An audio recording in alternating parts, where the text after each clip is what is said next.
And topology's approach to modeling geometry is based on the implicit field technology, which makes it possible to reliably perform modeling operations without ever breaking the geometry, and enables increased design complexity and automation without adding much to the file size. To take advantage of this powerful technology, we need to understand the world of implicits and learn to work with them. Since implicit geometries are very closely tied with fields, let's start by understanding what a field is.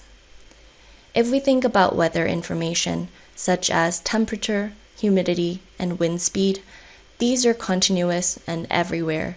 And if we probe the values at different locations, we can sample the temperature or humidity at those points. This is a field. Similarly, fields can also represent different types of data, such as stress, velocity, or distance. All this can be used alone or combined together to enhance our implicit geometry for optimal performance.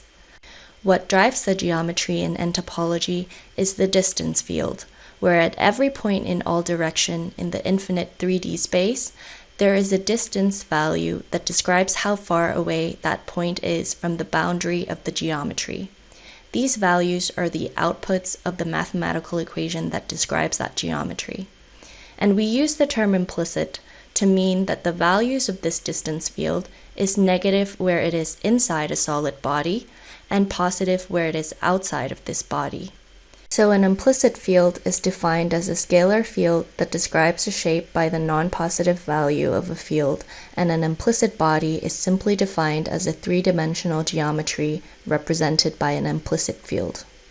There's a tool inside the software for visualizing and probing the values of the field of every implicit body. This is called the field viewer. It allows us to see the section view of the field at a plane, like a window that lets us look into what is continuous in the 3D space. The two different color gradients distinguish the positive and the negative areas. Simple elements like planes and points have simple fields associated with them as well. For example, along the plane, the value of the field is 0.